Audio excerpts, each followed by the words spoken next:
Welcome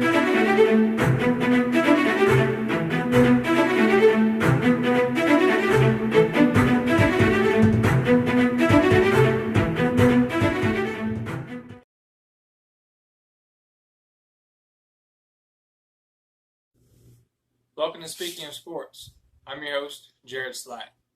This week we're going to talk a little Texas Rangers, and I'm going to tell you how the Rangers can make a serious run in the playoffs, and then I'm going to talk a little NBA. The Texas Rangers wrapped up a series with the Chicago White Sox over the weekend. The Rangers took the series 2-1. They finished a stretch of 21 games in 20 days. In that stretch, they went 12-9. And for most of those games, they were without Joey Gallo, Hunter Pence, and Willie Calhoun. Those three are hitting the ball very well this year. In the last month, the Rangers have played a total of 9 series. Texas has won 5 of them, split 3, and only lost 1 series. They have been on a nice little tear these last 30 days. Nomar Mazara had a hot bat over the weekend versus Chicago. In 12 at-bats, he had 6 hits, and 3 of those were home runs. One of those home runs was 505 feet. It's tied for the longest home run in the StatCast era, and man, was it a monster. With the AllStar Break just around the corner, teams are hitting their halfway mark in games played.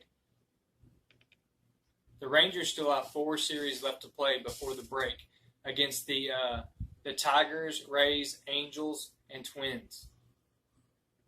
If Texas manages to stay 500 or better in the next few series, they're going to be in great shape headed to post-All-Star break. I have a very interesting hypothetical that will put the Rangers in the playoffs and possibly make a deep run. Some of this might be a stretch, but just remember, it's a theory. First off, you add Gallo, Pence, and Willie back into your lineup. And if this offense stays aggressive, and then you add those home runs back from those 3 players, this team could be dangerous. Now let's start in the outfield. This is the best outfield that the Rangers could possibly put up. Okay, now starting in the left field, outfield doesn't change very much. But you got Hunter Pence in left field, Joey Gallo in center, and Nomar Mazara in right, and they need to stay there. You got Sin-Soo Choo at DH. You don't need him playing in the field very much because he might get hurt. The infield changes quite a bit.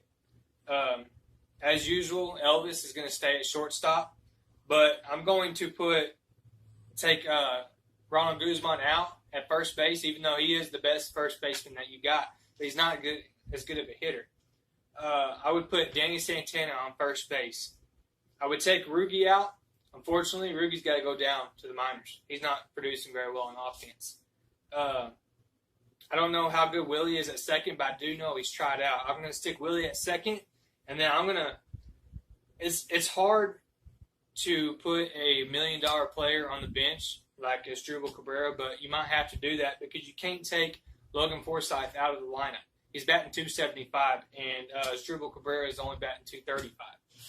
And so that's your at first base. You got Danny Santana. Second, you got Willie Calhoun. Shortstop Elvis stays the same, and you got Logan Forsythe at third base. You know what that makes your offensive batting average?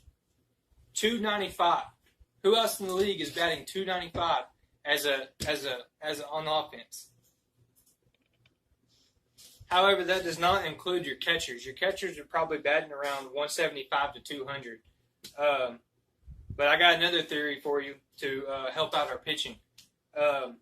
You got Willie out there. He doesn't really know a base besides left field, and the best left fielder you have is Hunter Pence.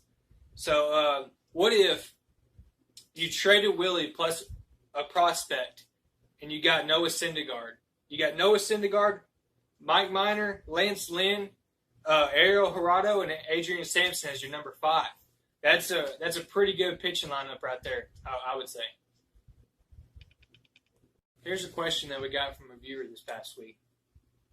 Does Dak Prescott deserve this next contract coming up? I think he does. He's a true leader. It's hard to find a great quarterback nowadays. He's not as good accuracy-wise, but he knows how to lead a team, and he leads the NFL in these past 3 years and comeback wins in the fourth quarter.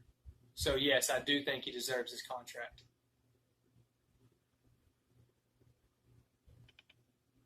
If you have any sports-related questions, please comment below or message me personally.